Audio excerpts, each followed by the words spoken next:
Parents ডেতে আপনাদের আবারও স্বাগত জানাই। Happy parents day bonded with Dendrite super quick. ছোঁয়ালেই জুড়ে যায়। এই জুড়ে যাওয়ার বিষয়টা, আমরা যাদের সঙ্গে জুড়ে আছি অনেক রকম মায়ায়, অনেক রকম বন্ধনে, তাদেরকে নিয়েই আমাদের এই মা বাবার উৎসব। আর সেই উৎসবে আজকে সামিল হয়েছেন অর্পিতা। অর্পিতা, আপনাকে স্বাগত। তোমরা ছিলে বলেই ছিল স্বপ্নগুলো কাছে, ছোট্টবেলার রূপকথায়। এইবারে যে মানুষটি আসবেন তার নাম সপ্তর্ষি। সপ্তর্ষি, আপনাকে স্বাগত। আমরা এবার সোনার কাঠি মুঠোয় তুলে নিই, আজ তোমাদের স্বপ্নগুলো সত্যি করে দিই। অর্পিতা নমস্কার। নমস্কার দাদা, আমি অর্পিতা চক্রবর্তী। বেশ। অ্যাকচুয়ালি আমি বাঁকুড়ার ভূমিকন্যা। বর্তমানে আমি কলকাতা যাদবপুরে থাকি। আমি এখন রবীন্দ্রভারতী ইউনিভার্সিটি থেকে ফোক মিউজিক নিয়ে পিএইচডি করছি। যাদের জন্য আজকে এখানে আসা, যাদের জন্য হ্যাপি পেরেন্টস ডে, মানে আমার ঢাল আর তলোয়ার দুদিকে দুজন বসে আছেন। আমার ডান দিকে আমার বাপি সুভাষ চক্রবর্তী। নমস্কার সুভাষবাবু। বাপি পেশায় লোকসঙ্গীত শিল্পী। বাপি একটা গান লিখেছেন আমার বাঁকুড়াকে কেন্দ্র করে, সেই গান দিয়ে আমি বলবো। বলি কত গুণী আইলো গেল, আরে খবর রাখে কে তারে, আমি পেনাম করি দিনে দুপুরে, তাই বাঁকুড়ার মাটিকে পেনাম করি দিনে দুপুরে। বলি কত গুণী আইলো গেল, খবর রাখে কে তারে, পেনাম করি দিনে দুপুরে, তাই বাঁকুড়ার মাটিকে পেনাম করি দিনে দুপুরে। সেরকমই আর কি, বাঁকুড়ার আরেকজন গুণী মানুষ হচ্ছেন ইনি। বাঁকুড়ার মাটিকে প্রণাম। এরকমই আরও অনেক গান আছে। ২-২৫০০ গানের মানে সৃষ্টিকর্তা, সুরকার এবং গীতিকার বাপি নিজেই। লাল পাহাড়ি দেশে যা, যেটি খুবই বিখ্যাত, সেই গানটির রচয়িতা হচ্ছেন অরুণ কুমার চক্রবর্তী এবং সুরকার এবং প্রথম গানটি যার কণ্ঠে মানে প্রথম রেকর্ড হয়েছিল তিনি হলেন। তো সৌভাগ্যবশত আমি ওনার কন্যা হতে মানে পেরেছি আর কি, ভগবানের কৃপায়। তো এটা আমার জন্য খুবই সৌভাগ্যের আর কি। আমার মা রীতা চক্রবর্তী। রীতা দেবী নমস্কার। আপনাকে নমস্কার। বেশ, নমস্কার। আপনাকে নমস্কার। তো আমার মা এমনি হোম মেকার, আমি, আমার দাদা এবং আমার বাপি তিনজনই আমরা পুরোপুরি প্রফেশনালি মানে মিউজিক নিয়েই আছি। তো তিনজনকে যে কন্ট্রোল করে, মানে পুরো হালটা ধরে রেখেছেন নেপথ্যে একজনই আছে, তিনি হচ্ছেন আমার মা। এবং ওনার একটি বিশেষ গুণ আছে, সেটি হচ্ছে ভীষণ ভালো সেলাই করেন। আচ্ছা। অসাধারণ তার হাতের কাজ। এই হচ্ছে আমার মা। খুব ভালো লাগলো আলাপ হয়ে, পরিচয় হয়ে। বলুন, আপনার সঙ্গে পরিচয় করি। আমি সপ্তর্ষি, আমি বাই প্রফেশন ডক্টর। আমি ক্রিটিক্যাল কেয়ার স্পেশালিস্ট। আমি ইনস্টিটিউট অফ নিউরো সায়েন্সেসে ইন্টেন্সিভ কেয়ার স্পেশালিস্ট। এবং আপনার সাথে আমার আগেও আলাপ হয়েছিল। আপনার যে ছবি একই লাবণ্য, সেখানে আমি আপনার সাথে স্ক্রিন শেয়ার করেছি। সুতরাং এটা আমার কাছে একটা বিরাট অনার। অ্যাজ এ ডক্টরের ভূমিকায় আমি অভিনয় করেছিলাম। এখানে এসে সত্যি খুব ভালো লাগছে। বেশ, ওদের সঙ্গে একটু আলাপ করিয়ে দিন। আমার ডান পাশে আমার মা মনীষা বসু। মনীষা দেবী নমস্কার। মা বলতেই যেটা আমার সব থেকে বেশি মনে পড়ে সেটা হচ্ছে যে স্যাক্রিফাইস। মানে আমি আজকে এখানে বসে আছি সেটা হয়তো মায়ের জন্য। আর আমার বাবা সঞ্জয় কুমার বাসু। নমস্কার। এবং বাবা বরাবরই এক্সপ্রেসিভ নয় খুব, কিন্তু খুব ভালো লাগে যখন দেখি বাবাকে যে না আমার জন্য ভাবে। আমি আজকে এটা হতে পেরেছি তার কারণ হচ্ছে বাবার সব কিছুতে সায় ছিল, কখনো কোনো কাজে বাধা দেয়নি বাবা। একদিকে ডাক্তার আর একদিকে গায়ক, গায়িকা। আমরা এখানে একটা ইচ্ছে পূরণের খেলা খেলি। 4টে ইচ্ছে পূরণ করা যায় বাবা মার জন্য। তো প্রথম পর্বে আমরা 50 নম্বর জোগাড় করতে বলি, সেটা করলেই প্রথম ইচ্ছে পূরণ হয়। দ্বিতীয় পর্বে আরও 50 অর্থাৎ 100 নম্বর জোগাড় হলেই দ্বিতীয় ইচ্ছে পূরণ। এছাড়া 100 করতে পারলে এইচ.কে. দত্ত জুয়েলার্সের তরফ থেকে মার জন্য একটা বিশেষ হার এবং কানের দুল পাওয়া যায়। তৃতীয় পর্বে আরও 50 অর্থাৎ 150 হলেই তৃতীয় ইচ্ছে পূরণ। এবং চতুর্থ পর্বে আরও 50 অর্থাৎ 200 জোগাড় হলেই চতুর্থ ইচ্ছে পূরণ। এছাড়া এই 4টে প্রশ্নের বাইরে আজকে যিনি বিজয়িনী বা বিজয়ী হবেন, তিনি আমাদের হয়ে একটি বিশেষ ইচ্ছে পূরণ করবেন এমন কোনো মানুষের, যিনি এখন একটু বিপন্ন অবস্থার মধ্যে আছেন, যিনি একটা হাত ধরতে চাইছেন আমাদের হয়ে, যিনি আজকে জিতবেন তিনি তার কাছে পৌঁছে যাবেন তার ইচ্ছে পূরণের জন্য। মমতা গড় হাওড়া মন্দিরতলার বাসিন্দা, বয়স 50 বছর। 4 ভাই ও 3 বোনের সংসারে সদ্য এক ভাই মারা গেছেন। আমার 4 ভাই 3 বোন, এক ভাই মারা গেছে, 3 বোনের মধ্যে একজনের বিয়ে হয়েছে, আমাদের দুজনের হয়নি। আমি দীর্ঘদিন ধরে ক্যান্সারের রুগী, তাই আমি কোনো কাজ করতে পারি না। মমতা দেবী দীর্ঘদিন ধরে ক্যান্সারের রোগী, কোনো কাজ করতে পারেন না। সংসারে প্রবল অর্থাভাবের সত্ত্বেও ভাইরা আপ্রাণ চেষ্টা চালিয়ে যাচ্ছে বোনকে ক্যান্সার মুক্ত করার। এই অবস্থায় দাঁড়িয়ে মমতা দেবী ইচ্ছা প্রকাশ করেছেন কিছু খাবার দাবার ও একটি ওয়াটার ফিল্টারের। তোমার প্রথম ইচ্ছেটা কি? আমার প্রথম ইচ্ছে হলো, বাপির স্ট্রাগলটা না ভীষণ বড়। প্রথমেই বলেছি যে 2-2.5 হাজার গানের সৃষ্টিকর্তা, এত ক্রিয়েটিভ একটা মানুষ হয়ে, এত উঁচু দরের একটা শিল্পী হয়ে, বাপি কিন্তু সেই জায়গাটা যতটা পাওয়ার যোগ্যতা রাখে সেইটা কিন্তু পাইনি। তার একটাই কারণ, সে আমাদের জন্য। আর আমরা তখন ছোট, আমরা থাকি বাঁকুড়ার বাড়িতে, আমাদের জন্যই আর কি পারেনি কলকাতায় এসে মানে প্রচার কেন্দ্রে থেকে গানটাকে চালিয়ে নিয়ে যাওয়া, পারেনি করতে। তো বাপির প্রতি আমার যে শ্রদ্ধা, সেটা আমি এখানে জানাতে চাই, এবং আমি সকলকে জানাতে চাই যে আমার বাপি কত বড় দরের শিল্পী এবং কত উঁচু মানের মানুষ। বাহ। তার সাথে একটা হারমোনিয়াম বাপিকে গিফট করব, কারণ বাপি খুবই হ্যাবিচুয়েটেড হারমোনিয়ামের সাথে গাইতে এবং ভীষণ ভালো হারমোনিয়াম বাজায়। বাহ, তার মানে একটি হারমোনিয়াম ওনার হ্যাঁ। জন্য। বেশ, আপনার প্রথম ইচ্ছেটা কি? আমার মা খুব বই পড়তে ভালোবাসেন, সুতরাং আমার ইচ্ছে আছে কথামৃতর বিভিন্ন খণ্ড যদি মাকে আমি দিতে পারি। এই মঞ্চে বোধহয় এর থেকে ভালো কিছু জিনিস হয় না। বাহ, আমরা এখন এই ইচ্ছে পূরণের খেলাটায় ঢুকে পড়ছি। আমরা আছি প্রথম পর্বে। প্রথম ইচ্ছে পূরণের জন্য অর্পিতা তোমার কাছে আজকের দিনের প্রথম প্রশ্নটা আসছে, খুব ভালো করে দেখো, তারপর উত্তর দাও।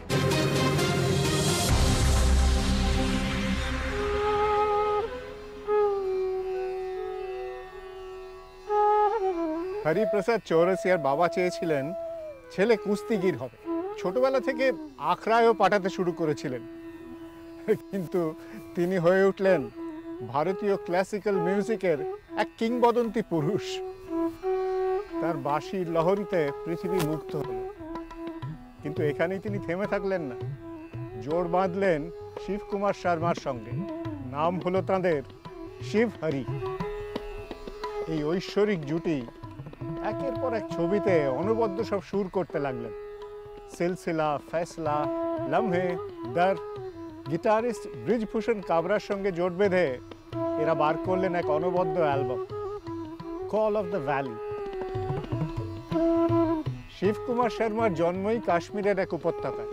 কাশ্মীরের একটি বাদ্যযন্ত্রকে তিনি ভারতীয় ক্লাসিক্যাল মিউজিকে প্রতিষ্ঠিত করেছিলেন এবং তাকে জনপ্রিয় করে তুলেছিলেন। যে কাশ্মীরি বাদ্যযন্ত্রটির সাহায্যে তিনি এই অসম্ভবকে সম্ভব করেছিলেন, তার নামটা কি বলুন তো? পণ্ডিত শিবকুমার শর্মা যে বাদ্যযন্ত্রটিকে আমাদের কাছে জনপ্রিয় করেছিলেন, বাজাতেন, এখনো বাজান, সেইটির নাম জিজ্ঞাসা করা হচ্ছে।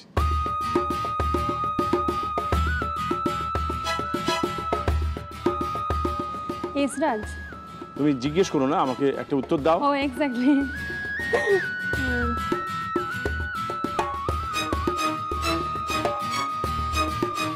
ভয়ের কিছু নেই, এরপরে আরো অনেক প্রশ্ন আছে। এসরাজেই যাব, কারণ এর থেকে আর। বেশ, তুমি এসরাজ জানাচ্ছ। বেশ, নিলাম তোমার উত্তরটা। তুমি কি চ্যালেঞ্জ করতে চাও? হ্যাঁ। বেশ, করো চ্যালেঞ্জ। সন্তুর।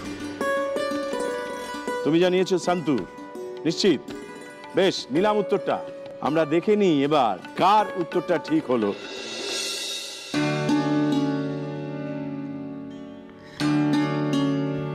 পণ্ডিত শিবকুমার শর্মা সন্তুর যন্ত্রটিকে ভারতীয় ধ্রুপদী সঙ্গীত জগতে প্রতিষ্ঠিত করেছিলেন।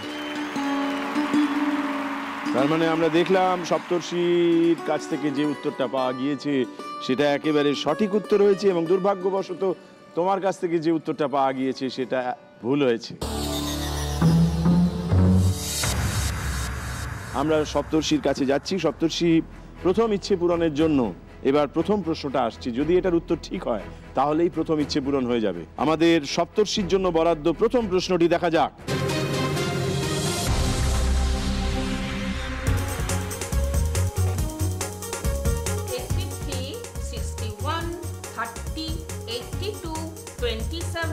That is 283. Correct. 201 times 6. 1206. Correct. 293 times 8. 344. 7 times 2. 1094. Correct.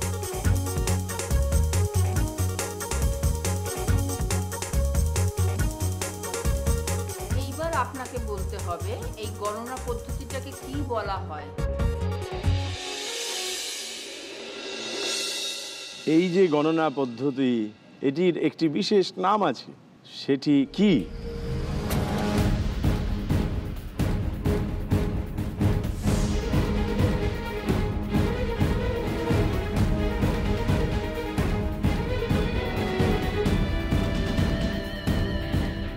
কিছু নাম মনে আসছে কি?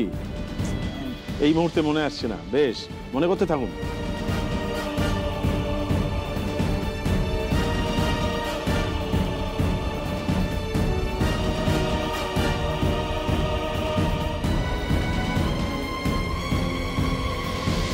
এরিথমেটিক প্রোগ্রেশন, এটাই মাথায় আসছে।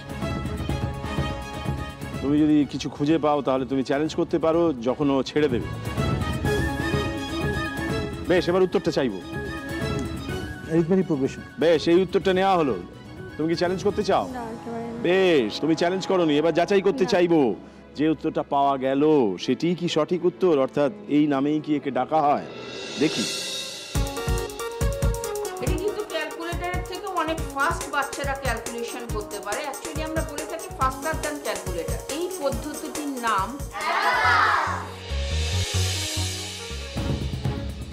অ্যাবাকাস ছিল ঠিক উত্তর, এবং এটা এমন বহুল প্রচলিত শব্দ এখনকার দিনে, দুর্ভাগ্যবশত সেটা মনে আসেনি, তাই ঘোষণা করতে হচ্ছে যে এ যাত্রায় উত্তরটা ভুল হলো।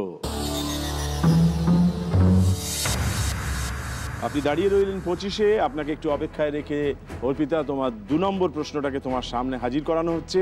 এটা বলতে পারলে তুমি তোমার স্কোর শুরু করতে পারবে, 25 হবে। আমরা দেখে নিই তোমার আজকের প্রথম পর্বের দ্বিতীয় প্রশ্নটা কি আছে।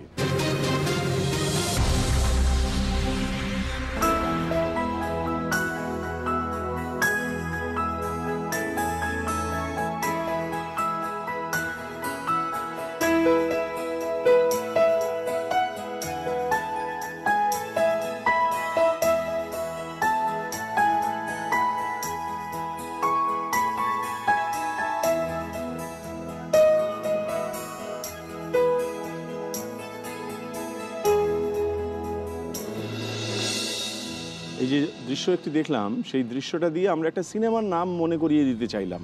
কোন সিনেমার কথা এখান থেকে আন্দাজ করা যেতে পারে? যা দেখেছো সহজভাবে সেটাকে বিচার করো, তাহলেই পেয়ে যাবে।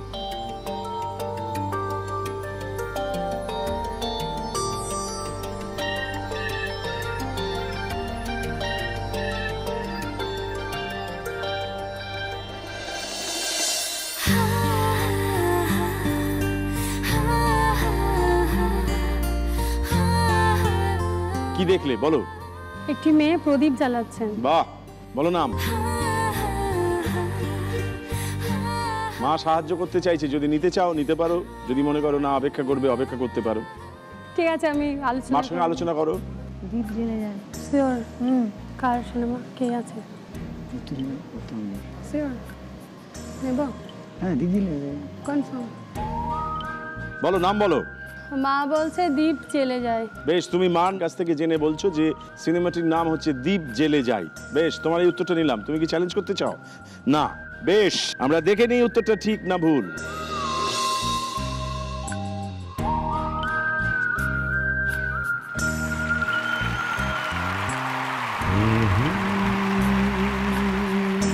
তার মানে মার সাহায্য নিয়ে তুমি যে উত্তর দিয়েছো সেটা একেবারে নির্ভুল সঠিক উত্তর।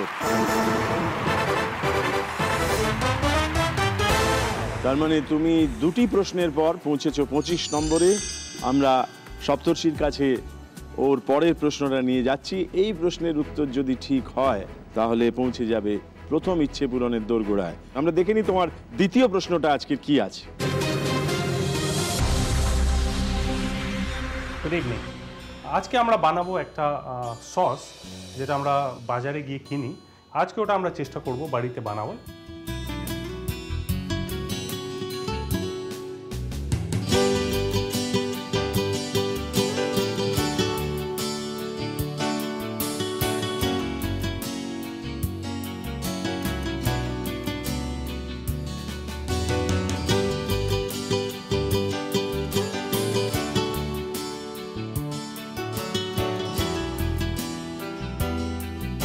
এবার আপনাদেরকে বলতে হবে কি এটা আমি কি বানাচ্ছি।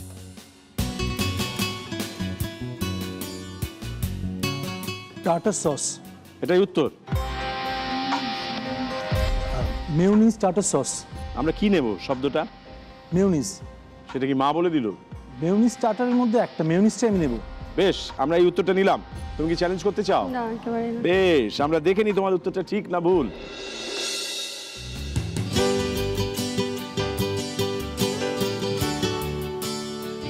আমরা এই যে সসটা বানালাম এটার নাম হচ্ছে মেয়োনিজ। তার মানে মার সাহায্য নিয়ে তুমি যে উত্তর দিয়েছো সেটি একেবারে সঠিক উত্তর। শুভেচ্ছা, অভিনন্দন এবং ধন্যবাদ।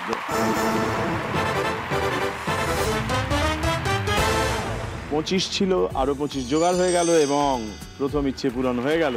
ইচ্ছে খুশি ফিরিয়ে দেওয়ার সময় এসেছে, এখন থেকে সব কাটাবি হ্যাপি বার্থডে।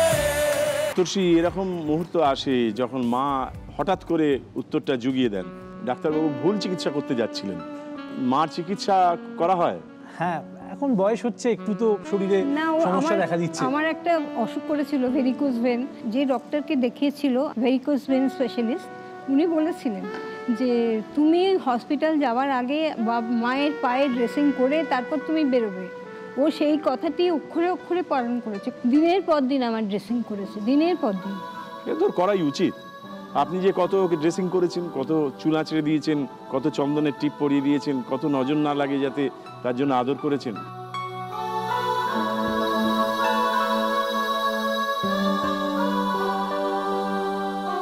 অর্পিতা, এবার তোমার কাছে একটি প্রশ্ন আসবে। এই প্রশ্নটা পারলেই তোমার প্রথম ইচ্ছে পূরণ হয়ে যাবে।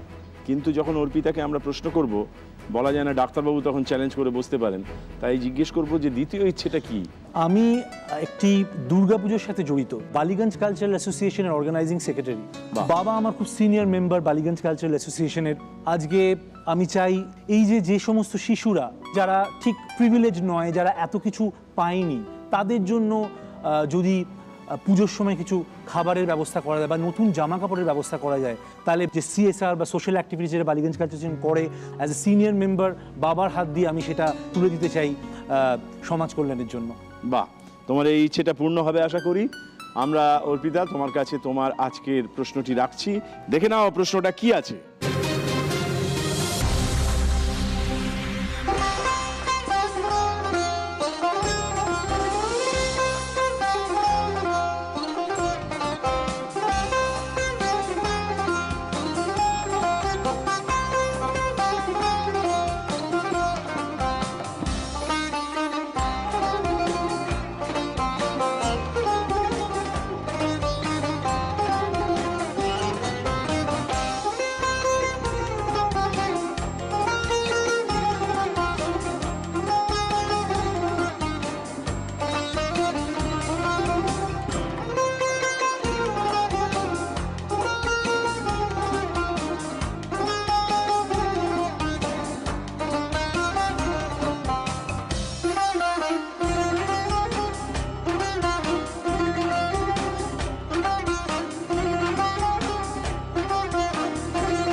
এই যে একটা 5 মেশালি তরকারি তৈরি হতে দেখলাম, এইটার একটা নাম আছে, কি নামে পরিচিত এটা?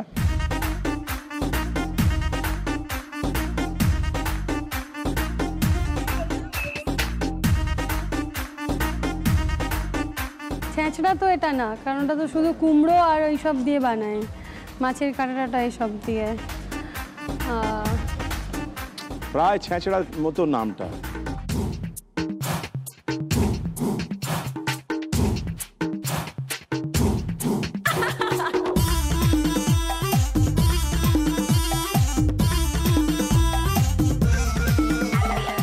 খিচুড়ি টিচুড়ির সঙ্গে খুব জমে। ওহো, এই রে মনে পড়ে গেছে, তো খিচুড়ি ভাবে খেয়েছিলি, মনে কর তরকারি দেওয়ার খিচুড়ির সাথে খিচুড়ি আর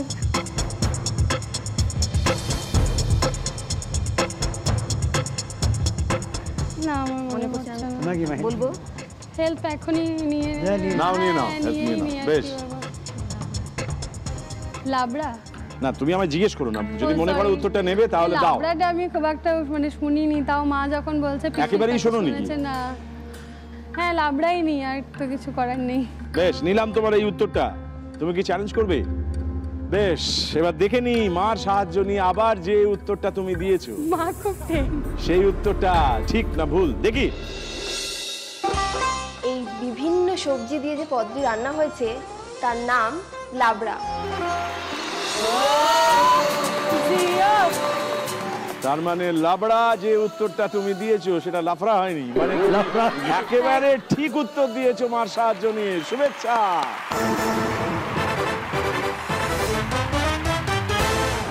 তুমি ছিলে 25-এ, আরো 25 জোগাড় হয়ে গেল, তুমি পৌঁছে গেছো 50-এ। 50-এ পৌঁছানো মানে বাবার হাতে হারমোনিয়াম তুলে দেওয়া, বাবাকে গাইতে বলা, উৎসব করা, আনন্দ করা, বাঁকুড়াকে ফিরে পাওয়া। চলো। ইচ্ছে খুশি ফিরিয়ে দেওয়া সময় এসেছে, এখন থেকে সব কাটারি। লাল পাহাড়ি হয়ে যা। হাই দেখো তো দেব শঙ্কর বাবু, এত এখানে কিনে আর বলবেন না। লাল পাহাড়ির দেশে যা, আহার রাঙ্গা মাটির দেশে যা, এটাকে তুকে মানাইছে নাই গো। এ দাদা দেব শঙ্কর, একেবারে মানাইছে নাই গো। অত লাল পাহাড়ির দেশে যা, রাঙ্গা মাটির দেশে যা, তুকে মানাইছে নাই গো। একেবারে মানাইছে নাই গো। হাই দেখো গো দাদা এখানে কেনে, লাল পাহাড়ির দেশে যা, রাঙ্গা মাটির দেশে যা, তুকে মানাইছে নাই গো। না না একেবারে মানাইছে নাই গো। অত লাল পাহাড়ির দেশে যা, রাঙ্গা মাটির দেশে যা, এটাকে তুকে মানাইছে নাই গো। না না একেবারে মানাইছে নাই গো।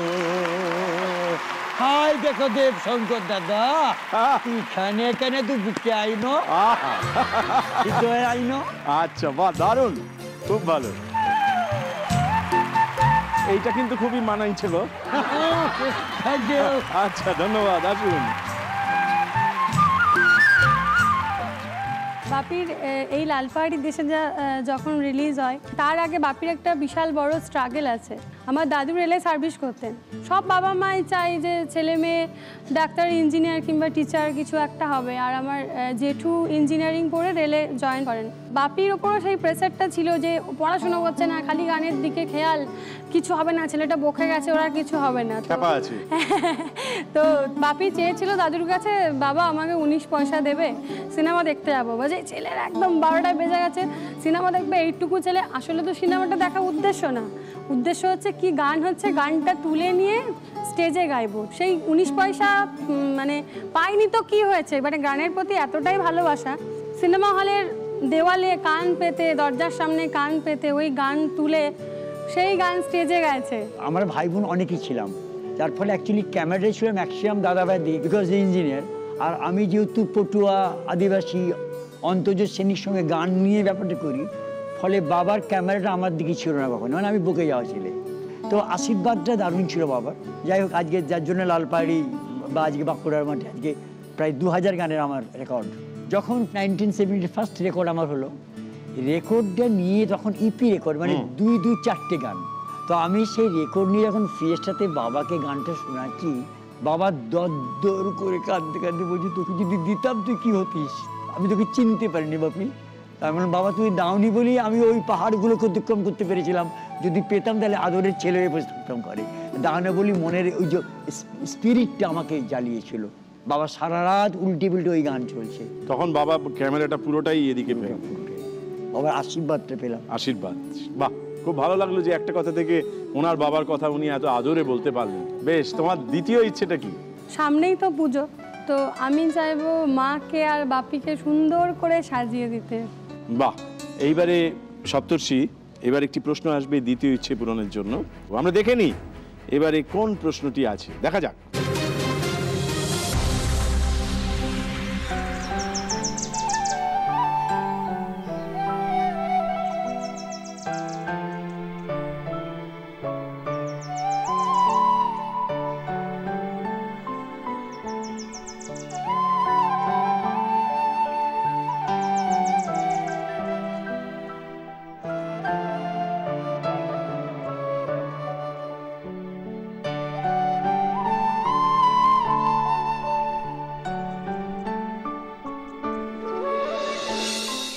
আমরা তিনটি ছবি দেখিয়েছি, এই তিনটি ছবি থেকে আমরা জিজ্ঞেস করছি যে কিসের কথা বোঝানো হলো, ঠিক একটি জিনিসের।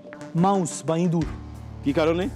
গণেশের বাহন হচ্ছে ইঁদুর, আর ওটি একটি ইঁদুর ধরার কল, আর কম্পিউটারের সাথে যেটা ব্যবহৃত সেটা মাউস। তার মানে ইঁদুর। আমরা যে উত্তরটা পেয়েছি সেটাকে তুমি চ্যালেঞ্জ করতে চাইবে? কোনো কথাই হবে না। বেশ, তুমি চ্যালেঞ্জ করতে চাও না, আমরা দেখে নিই যে উত্তরটা পাওয়া গেল সেটিকে আমরা ঠিক বলবো না ভুল বলবো, দেখি।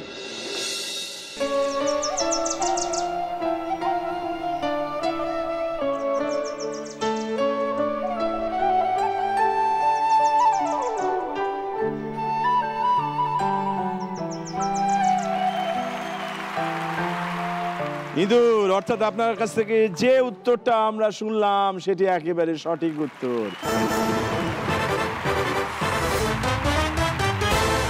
50 থেকে পৌঁছানো গেল 75। বেশ, একটু অপেক্ষা, তুমি আছো 50-এ।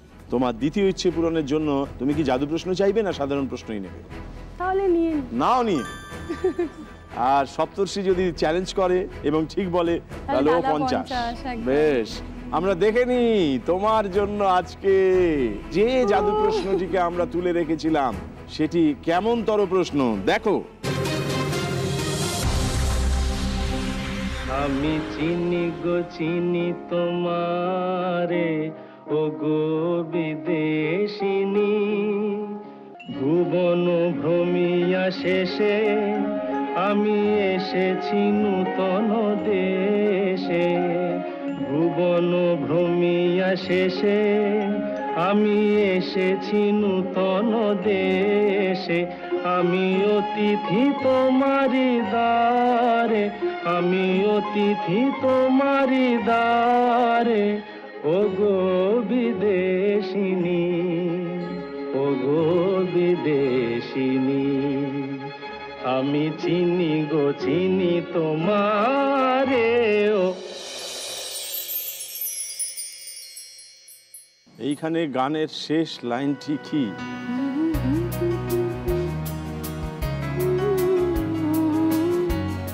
এই যে দেখলাম,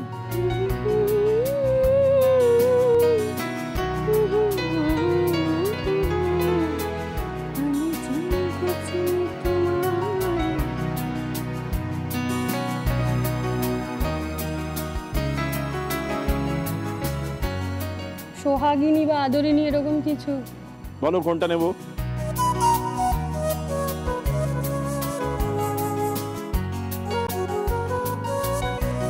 সোহাগিনী হবে। বেশ, সোহাগিনী। তুমি কি চ্যালেঞ্জ করতে চাইবে? একটা চ্যালেঞ্জ এসছে আবার উল্টো দিক থেকে, যদি ঠিক হয় 50 পাবে, আর যদি ভুল হয় 50 কাটা যাবে।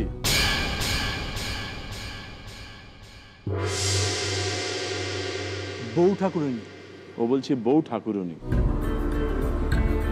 যদি তোমার উত্তরটা ঠিক হয় তাহলে তুমি পৌঁছবে তোমার দ্বিতীয় ইচ্ছে পূরণে, আর যদি ওর উত্তরটা ঠিক হয় তাহলে ও দ্বিতীয় ইচ্ছে পূরণে পৌঁছবে, কারণ ওখান থেকে 125 হবে। যার উত্তর ঠিক হবে সেই দ্বিতীয় ইচ্ছে পূরণ করতে পারবে। আমরা দেখে নিই কোন উত্তরটা ঠিক।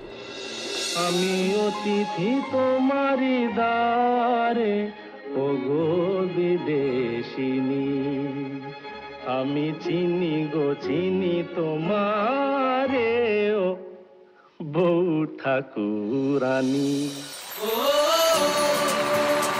তার মানে সপ্তর্ষি যে উত্তরটা দিয়েছে সেটা একেবারে সঠিক উত্তর। দুর্ভাগ্যবশত আজকে এই প্রশ্নের উত্তরে তোমার কাছ থেকে যেটা শুনেছি সেটি ভুল হয়েছে।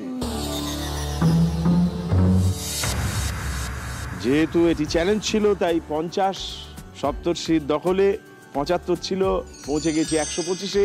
125-এ পৌঁছানো মানে দ্বিতীয় ইচ্ছে পূরণ। ইচ্ছে খুশি ফিরিয়ে দেওয়া সময় এসেছে। এটি তুলে দেওয়া হলো বাবার জন্য। বেশ, থ্যাংক ইউ। আর এছাড়া 100 যেহেতু হয়ে গেছে, তাই এইচকে দত্ত জুয়েলার্সের তরফ থেকে একটা বিশেষ হার এবং কানের দুল মার জন্য।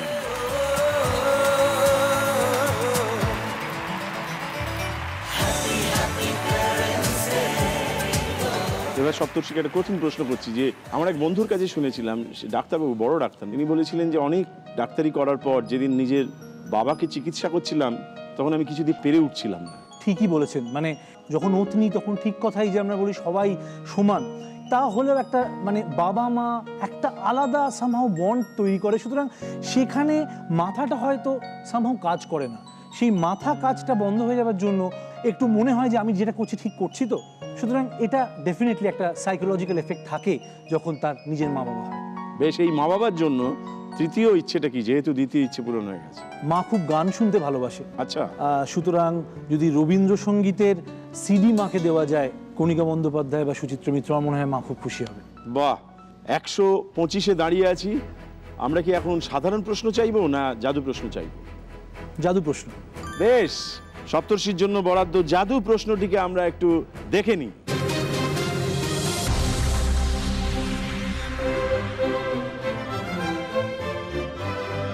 মহানগরী কলকাতায় অবস্থিত যে স্থাপত্যকীর্তি সারা বিশ্বে প্রসিদ্ধ, তা হল ভিক্টোরিয়া মেমোরিয়াল। 1901 সালে কুইন ভিক্টোরিয়ার মৃত্যুর পর তাঁর স্মৃতিতে এই স্মৃতিসৌধ নির্মাণের পরিকল্পনা করা হয়। নির্মাণের কাজ শেষ হয় 1921 সালে। শ্বেত শুভ্র মার্বেল পাথরে তৈরি অপূর্ব এই স্থাপত্য, যে মার্বেল পাথরে তৈরি হয়েছে তাজমহলও। হুগলি নদীর তীরে অবস্থিত এই বিস্ময়কর স্মৃতিসৌধটির আকর্ষণ পর্যটকদের কাছে প্রচুর। সারা বছরই লেগে থাকে ভিড়। মেমোরিয়ালের চারপাশে বিশাল এলাকা জুড়ে আছে সুন্দর সাজানো বাগান। কলকাতার মধ্যে এ যেন এক অন্য কলকাতা। সমস্ত কিছুর মধ্যে দেখা যায় সিংহাসনে বসা কুইন ভিক্টোরিয়ার মূর্তি। ভিক্টোরিয়া মেমোরিয়ালের একদম উপরে দেখা যায় 16 ফুট উঁচু এক পরীকে। ভিক্টোরিয়া মেমোরিয়ালের পরী কিসের প্রতীক? ভিক্টোরিয়া মেমোরিয়ালের পরী কিসের প্রতীক?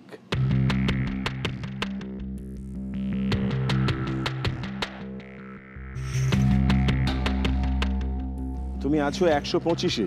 তোমার যদি ঠিক হয় তাহলে তোমার তৃতীয় ইচ্ছে পূরণ হবে, আর না হলে একটু অপেক্ষা করতে হবে।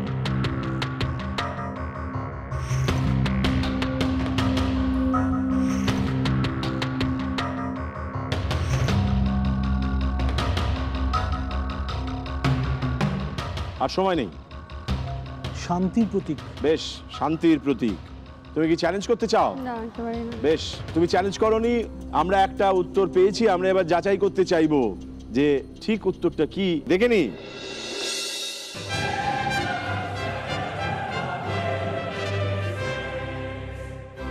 জয়ের প্রতীক, এঞ্জেল অফ ভিক্টরি। আমরা জানলাম যে জয়ের প্রতীক, কিন্তু এ যাত্রায় জয় হলো না, এ যাত্রায় পরাজয় হলো, অর্থাৎ উত্তরটা ভুল হলো। অর্পিতা, তোমার জাদু প্রশ্নটা চলে গেছে, কিন্তু তোমার সাধারণ প্রশ্ন আছে। এই সাধারণ প্রশ্ন 25 নম্বরের, যেটি এবার তোমার জন্য আমরা ব্যবস্থা করেছি, সেটি আসবে সামনে। এইখানে ভালো করে দেখো, শোনো, তারপর উত্তর দাও। দেখা যাক। তোমরা গেলে কি আসিবেন মোর মাহুত বন্ধুরে,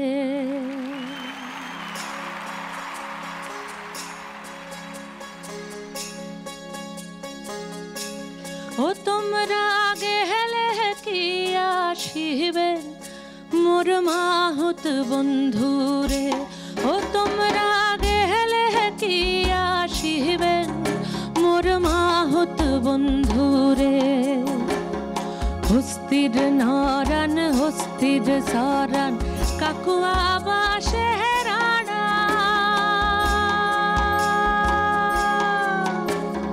হস্তি হস্তির নরান হস্তির সরান কাকুয়া বাসে হেরানা ওহরে কি সাপে দংশিলে বন্ধুয়া মধুয়া পাহল মোর খরারে আরে গেলে কি আসিবে মোর মাহুত বন্ধুরে ও তোমরা গেলে কি আসিবে মোর মাহুত বন্ধুরে ও তোমরা গেলে কি আসিবে মোর মাহুত বন্ধুরে।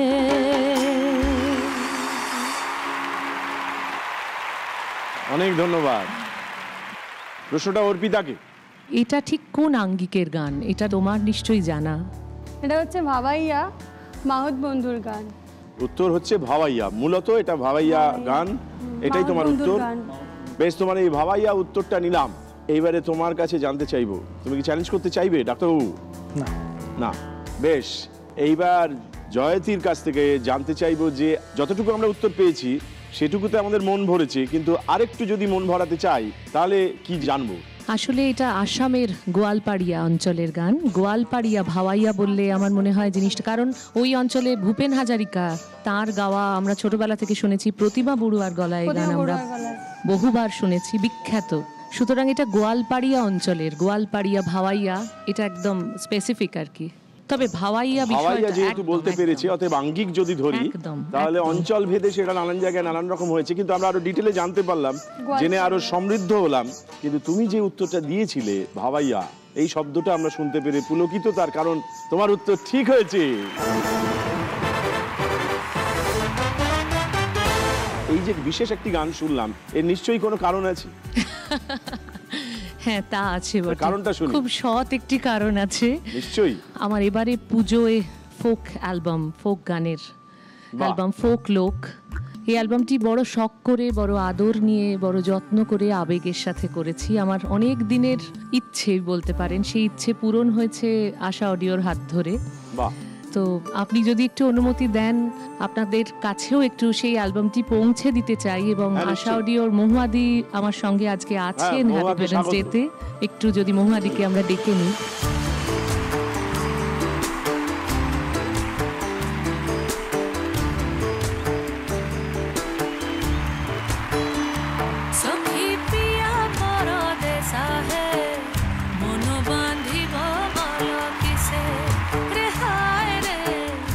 ফোকলোক, জয়তী, অসাধারণ। আমরা খুব শুভকামনা জানাচ্ছি আমাদের সকলের পক্ষ থেকে। বেশ,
অর্পিতা তুমি আছো 75-এ, আর 25 পেলেই 100। দ্বিতীয় ইচ্ছে পূরণ। দ্বিতীয় ইচ্ছে পূরণ। তার আগে এবার ডাক্তারবাবুর পালা। ডাক্তারবাবু দাঁড়িয়ে আছেন 125-এ, পৌঁছতে হবে 150-তে, 150-তে পৌঁছতে পারলেই তৃতীয় ইচ্ছে পূরণ। বেশ, আমরা দেখে নিই এই মুহূর্তের সাধারণ প্রশ্নটি কি আছে সপ্তর্ষির জন্য। দেখি।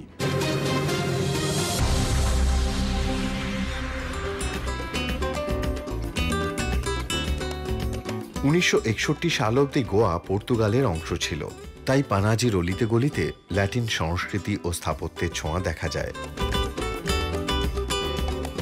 পানাজির সবচেয়ে পুরনো ল্যাটিন গির্জা our lady of the immaculate conception church এবং ফন্তেইনাস অঞ্চলটি 16 শতাব্দীতে গড়ে ওঠে। পরিশ্রুত জলের জন্য পর্তুগিজরা একটি জলাধার বানায়, যার নাম ফন্তেইনাস। ছোট ছোট পরিচ্ছন্ন রাস্তা, রং বেরঙের ইউরোপিয়ান ভিলা, ব্যালকনি, পুরনো নেমপ্লেট, ফন্তেইনাস চত্বরে পায়ে হেঁটে ঘুরলে আজও ভূমন্ত সাগরের তীরে কোনো কোনো পর্তুগিজ শহরের আমেজ এসে যায়। পানাজি একটি নদী বন্দর।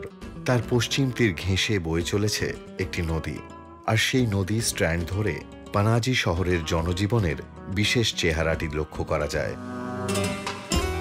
ভারতের খুব কম শহরে নদীর ধারে এত সুন্দর স্ট্র্যান্ড দেখতে পাওয়া যায়। পানাজি কোন নদীর তীরে অবস্থিত? পানাজি কোন নদীর তীরে অবস্থিত?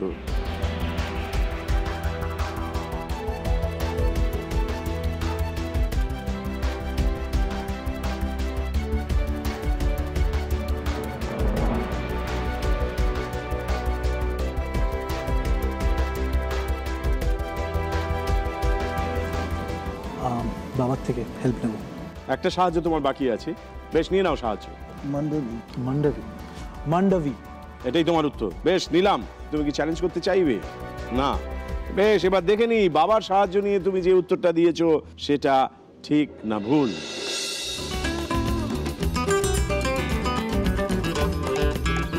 পানাজি মান্ডবী নদীর তীরে অবস্থিত। তার মানে বাবার সাহায্য নিয়ে যে নদীটির কথা তুমি বলেছো মান্ডবী, সেটা একেবারে সঠিক উত্তর হয়েছে।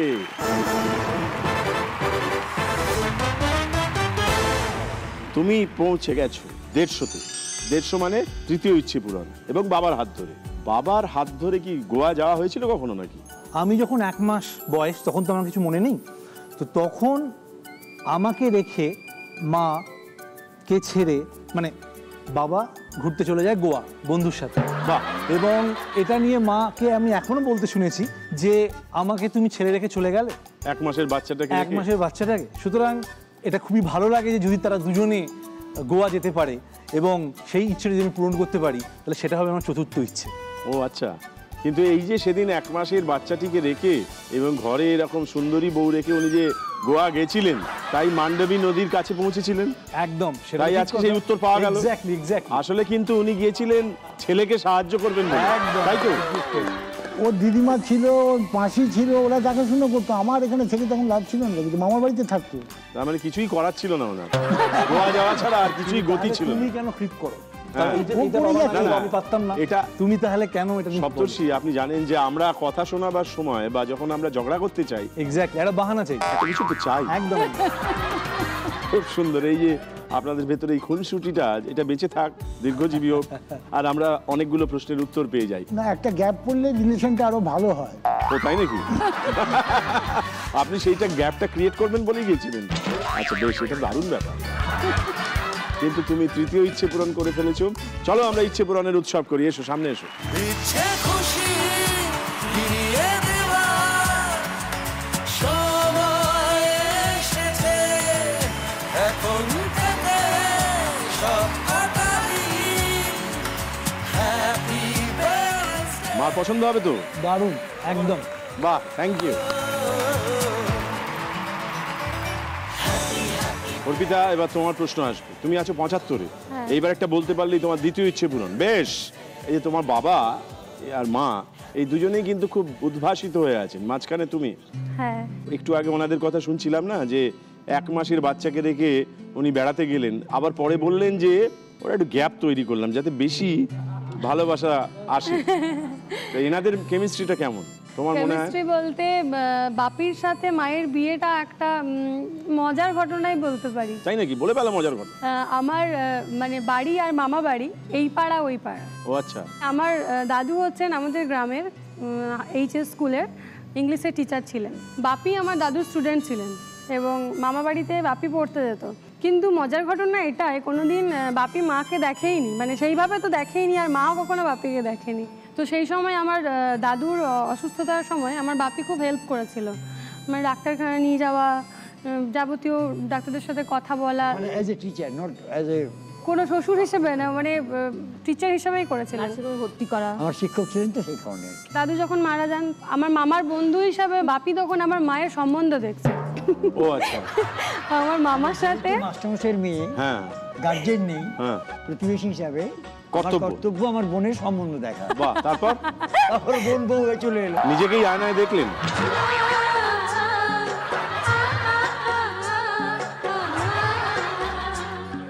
তো একদিন বাপি মায়ের সম্বন্ধ দেখতে যাওয়ার জন্য লাঞ্চ করছে, তো আমার বড় মাসি দেখে মনে হলো এই তো এত ভালো জামাই থাকতে জামাই খুঁজছি গেল, তাহলে চলো এবার দুজনেরই যখন খোঁজা হচ্ছে তখন দিয়েই দিই। এইভাবে দুজনের বিয়ে হয়। মা অ্যাকচুয়ালি বাপির পুরো বিপরীত বলতে পারি, কারণ মা ভীষণ সিস্টেমেটিক, খুব ঘরোয়া, খুব শান্ত, এরকম মানে নিরীহ প্রকৃতির, শান্তিপ্রিয়। বাপি হচ্ছে হই হুল্লোড় করবো, কোনো ডিসিপ্লিন নেই, যখন খুশি খাবো, যখন খুশি গান করব, এরকম একটা। যখন খুশি মাথায় আসবে বউ নির্বাচন করব। আমরা 5 নম্বর প্রশ্নটা খুব ভালো করে দেখে নিই, এটার উত্তর বলতেই হবে অর্পিতা।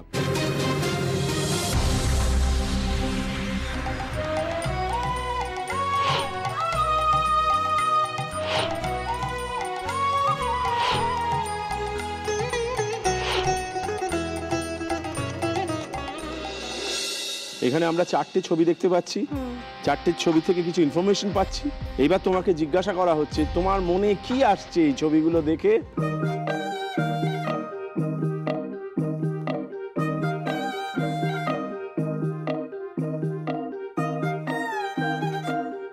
একটা কবিতা আসছে, যেমন ছেলে ঘুমোলো, পাড়া জুড়োলো, বর্গি এলো দেশে, বুলবুলিতে ধান খেয়েছে, খাজনা দেবো কিসে। মানে ছেলে বুলোনো বা ঘুম পাড়ানি ছড়া, হ্যাঁ এইটা মনে পড়ছে।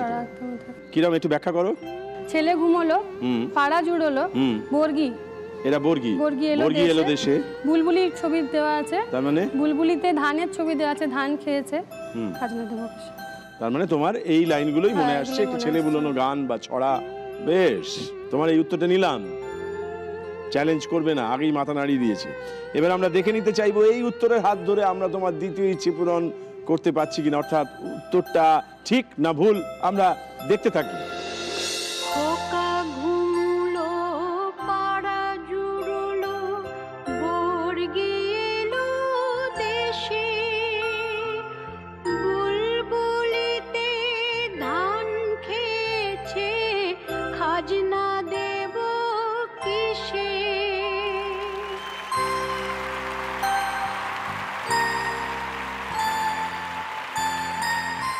তার মানে তোমার কাছ থেকে যে উত্তরটা পেয়েছি সেটা একেবারে সঠিক উত্তর।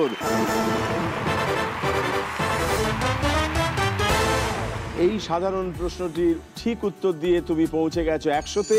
100-তে পৌঁছানো মানে তোমার বাবা মার জন্য একটি বিশেষ ইচ্ছে পূরণ। অনেক কিছুই পাওনি জানি, সময় গেছে চলে, সব ছেড়েছ শুধু আমরা এগিয়ে যাব বলে।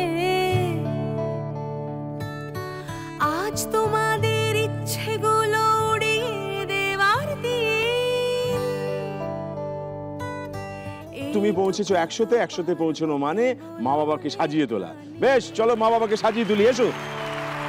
সেইটুকু আজ ফিরিয়ে দেওয়া সময় এসেছে এখন থেকে। বাবা সাহেব শুভ সাজবে আর মা একেবারে শ্রীমতী। তাই সবাই মিলে, 3 জনে মিলে কোন গানটা 2 লাইন গাইতে পারবেন? এই ড্রেসটা তো বিয়েরই, বিয়ের ড্রেস। বেশ, আমি মায়ের বিয়ে দিয়ে আরেকবার বাপের সাথে। দাও দাও দাও। টুরি ব্যাঙের বেটার বিয়া, টুরি ব্যাঙের বেটার বিয়া, ঘুর ঘুর আর বিটির সনে, সবকে জানাই নিমন্ত্রণ ভাই, সবকে জানাই নিমন্ত্রণ, তোমরা আসবে গো দিনের দিনে, টুরি ব্যাঙের বেটার বিয়া। আইনা লিব চিরুন লিব, আইনা লিব চিরুন লিব, আমি বসব গো আজির তলে, আজ নাজির ফুলের মালা টগাতে আমি দিব গো কালার গলে মালা বদল করুন ব্যাঙের বেটার বিয়া।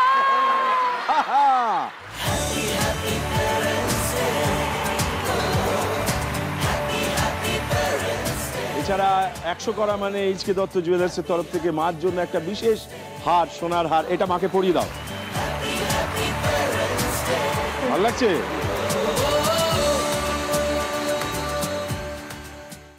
তোমার দ্বিতীয় ইচ্ছে পূরণ হয়ে গেছে, তোমার তৃতীয় ইচ্ছেটা একবার জেনে নেবো। আমার তৃতীয় ইচ্ছেটা হলো মা আমার জন্য সব মাই করে, এটা প্রচুর কম্প্রোমাইজ করেছে। মায়ের একটা অভিযোগ যে সারা জীবন করেই গেলাম তোদের পেছনে, আমি কিছু মানে ঘুরতে যেতে পেলাম না, তোর বাবা তোর চলে যায়, তোদেরকে নিয়ে আমি ঘরেই থেকে গেলাম, কোথাও ঘুরতে যেতে পেলাম না। তো সেই অভিযোগটা আমি চাইবো যে যেন আর না করে। আমি একটা কাশ্মীর ঘুরতে যাওয়ার একটা যদি সুযোগ করে দিতে পারি। কাশ্মীর ট্রিপ, বেশ। আর চতুর্থ ইচ্ছেটা কি? আমার চতুর্থ ইচ্ছে আমি আগেই বলেছি যে আমি চাই মা আর বাবা একসাথে গোয়া যাক। গোয়া, বেশ। এই জন্য সপ্তর্ষির হাতে আছে 2টি প্রশ্ন আর ওর আছে 1টি প্রশ্ন, কিন্তু দুজনেরই সুযোগ আছে এই ইচ্ছে পূরণের। বেশ, আজকের 5 নম্বর সপ্তর্ষির যে সাধারণ প্রশ্নটি আছে সেটিকে সামনে আনা হচ্ছে। দেখে নিই প্রশ্নটা কি আছে।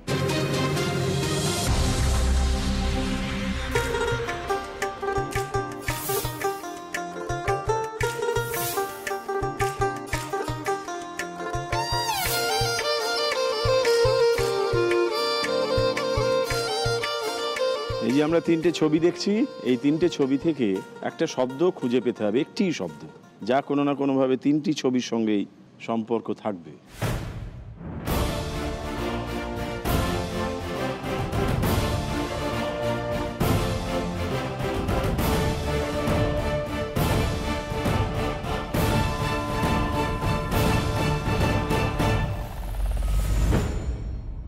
প্রথমে কি দেখা যাচ্ছে? আষাঢ় মাস, গল্প হলেও সত্যি, খেজুর। কোন শব্দটা কমন পাওয়া গেল?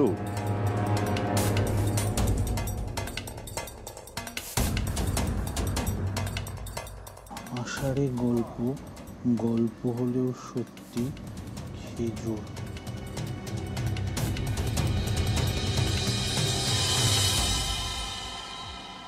ডাক্তারবাবু, এর উত্তর চাই, আর সময় নেই।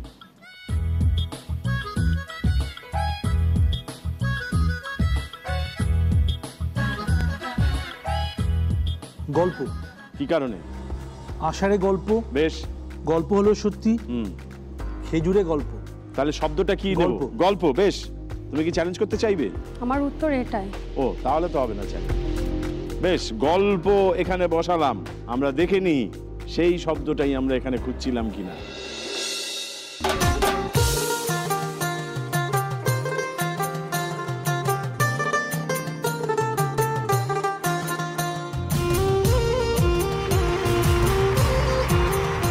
গল্প শব্দটা এখানে আমরা চাইছিলাম এবং সেটা পাওয়া গেছে, অতএব উত্তরটা একেবারে সঠিক হয়েছে। শুভেচ্ছা, অভিনন্দন, ধন্যবাদ।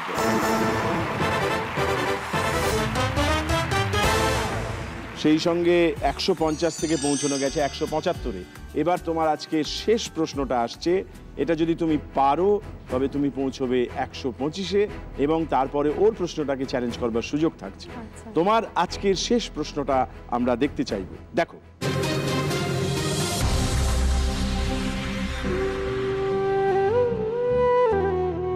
হুগলি নদীর পূর্ব দিকে অবস্থিত জগৎ বিখ্যাত দক্ষিণেশ্বর কালী মন্দির। কালী কালী বল রসনা। রানী রাসমণি এই মন্দিরটি প্রতিষ্ঠা করেন 1855 সালে। নির্মাণ কাজ চলেছিল প্রায় 8 বছর ধরে। এই মন্দিরের প্রধান পূজারী হিসেবে ছিলেন পরম প্রিয় ঠাকুর শ্রী শ্রী রামকৃষ্ণ। দক্ষিণমুখী এই মন্দিরের গর্ভগৃহে রয়েছে দেবীর বিগ্রহ। মন্দির চত্বরে রয়েছে বিস্তীর্ণ উঠোন, সারি সারি ঘর এবং বাংলার সাবেকি আটচালার 12টি শিব মন্দির। এই শিব মন্দিরের পাশেই রয়েছে শ্রী রামকৃষ্ণ ও সারদা মায়ের বসবাসের ঘর। দক্ষিণেশ্বর কালী মন্দিরের আরেকটি বিখ্যাত উৎসব হল কল্পতরু উৎসব। বিশেষ দিনগুলি ছাড়াও নিত্যদিন এই মন্দিরে আসেন হাজার হাজার দর্শনার্থী। তাদের বিশ্বাস মায়ের দর্শনে পুজোয় মা সবার মঙ্গল করবেন। রসনা দক্ষিণেশ্বর মন্দিরে মা কালীর কোন রূপের পুজো হয়? কালী কালী দক্ষিণেশ্বর মন্দিরে মা কালীর কোন রূপের পুজো হয়, মানে আমরা এই মাকে কোন রূপে দেখি, বলি, জানি?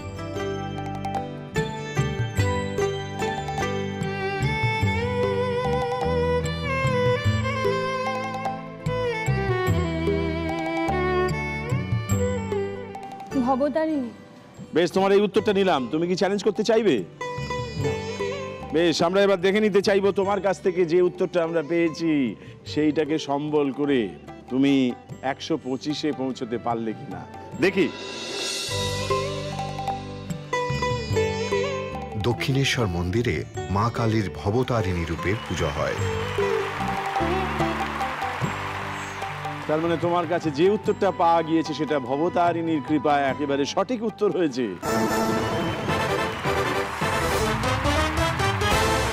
125-এ তুমি পৌঁছলে। আমাদের আজকের খেলার একেবারে শেষ প্রশ্ন। এই প্রশ্নটির হাত ধরে হয় ওর চতুর্থ ইচ্ছে পূরণ হবে, নয় তোমার তৃতীয় ইচ্ছে পূরণ হবে। খুব মন দিয়ে দেখো দুজনেই। আমরা দেখে নিই আজকের খেলার শেষ প্রশ্নটি কি আছে।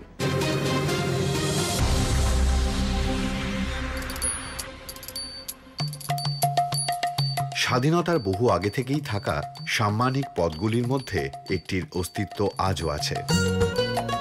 ডেভিড হেয়ার বা শ্রী রামকৃষ্ণের ব্যক্তিগত চিকিৎসক ডক্টর মহেন্দ্রলাল সরকার এই পদে ছিলেন এক সময়ে। এই পদে ছিলেন সুচিত্রা মিত্র, চুনি গোস্বামী, সুনীল গঙ্গোপাধ্যায়, রঞ্জিত মল্লিক প্রমুখরা। আচ্ছা দাদা, সুচিত্রা মিত্র, চুনি গোস্বামী এক সময় কলকাতার একটি বিশেষ পদে ছিলেন। পদটির নাম জানেন? Mayor, vice chancellor. মেয়র হতে পারে না, কলকাতার মেয়র। না স্যার, এখন তো মনে পড়ছে না, দোকানে একটু চাপ আছে, ঠিক মানে বলতে পারছি না। না, কোনো রাষ্ট্র অতিথি হিসেবে ছিলেন, as far as I know. জানি না। বর্তমানে মুম্বাই এবং আমাদের কলকাতা শহরে পদটি রয়েছে। খুব লজ্জার কথা না বলতে পারে। প্রোটোকল অনুযায়ী শহরে মেয়রের পরেই পদমর্যাদায় এই পদটির স্থান। কলকাতা হাইকোর্টে রয়েছে অফিস। এই সাম্মানিক পদটির নাম কি? একটি সাম্মানিক পদের ব্যাপারে আমাদের জানান দেওয়া হলো। এর আগে কারা কারা হয়েছেন সে সম্পর্কে কিছু নাম বলা হলো। জিজ্ঞাসা করা হচ্ছে সাম্মানিক পদটির নাম কি? শেরিফ। কলকাতার শেরিফ। বেশ, উত্তরটা নেওয়া হলো। তুমি কি চ্যালেঞ্জ করতে চাইবে? ও চ্যালেঞ্জ করতে চাইছে না। এবার আমরা যাচাই করতে চাইবো। আমরা আজকের শেষ প্রশ্নটা যদি ঠিক বলতে পারি তাহলে সপ্তর্ষি আপনার চতুর্থ ইচ্ছে পূরণ হবে, আপনি পৌঁছবেন 200-তে। আমরা দেখতে চাইবো শেষটা আমাদের ঠিক হলো না ভুল হলো। দেখি। না সরি, এই মুহূর্তে মনে আসছে না, কিন্তু বলা উচিত ছিল। হ্যাঁ, এনারা প্রত্যেকে একসময় কলকাতার শেরিফ ছিলেন। Sheriff, right. এই সাম্মানিক পদটির নাম শেরিফ।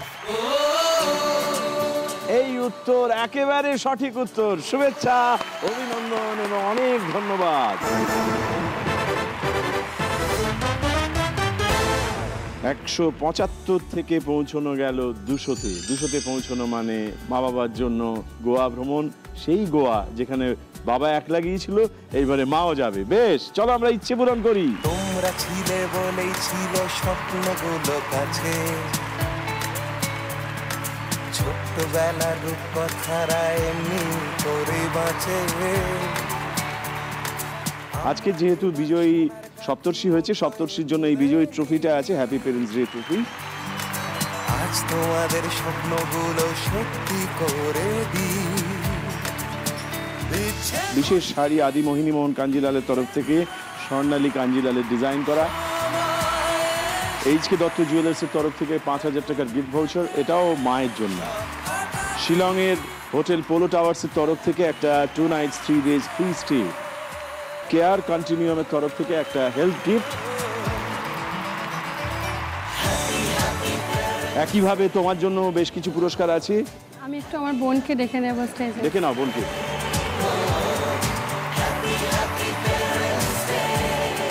এই হ্যাপি পেরেন্টস ডে ট্রফিটা বোনের হাতে তুলে দিলাম তোমার। হ্যাঁ, একদম একদম। এই শাড়িটা আদি মোহিনী মোহন কাঞ্জিলালের তরফ থেকে স্বর্ণালী কাঞ্জিলালের ডিজাইন করা, মার গায়ে দিয়ে। আমার বিখ্যাত জীবনের প্রথম গান লালপাড়ি দেশে যা, একটু আমি আপনাকে দিতে। নিশ্চয়ই, আমি গ্রহণ করলাম, আমার খুব ভালো লাগছে। ধন্যবাদ। কিন্তু আজকে যেহেতু বিজয়ী হয়েছে ডাক্তারবাবু, সপ্তর্ষি আমাদের হয়ে একটি বিশেষ ইচ্ছে পূরণ করবে। সেই ইচ্ছে পূরণের মানুষটির মনে যখন এই ইচ্ছে পূরণটি হবে তখন এমন এক সঙ্গীত বাজবে যা আমাদের সকলের ভেতরে বাজবে। ধন্যবাদ এবং শুভরাত্রি। দেখতে থাকুন এবং সঙ্গে থাকুন হ্যাপি পেরেন্টস ডে।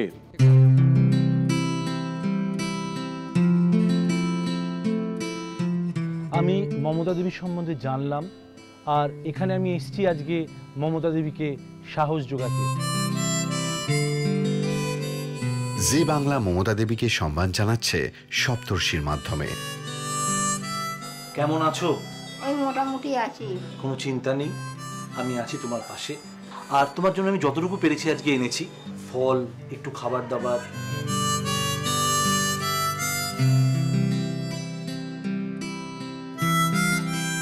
তোমার ভালো ফল খাওয়া দরকার, ভালো খাবার দাবার খাওয়া দরকার, এবং তোমার যেটা দরকার সেটা হচ্ছে ভালো জল খাওয়া দরকার। তাই জন্য ওয়াটার পিউরিফায়ার এনেছি তোমার জন্য, ওখান থেকে জল খেও।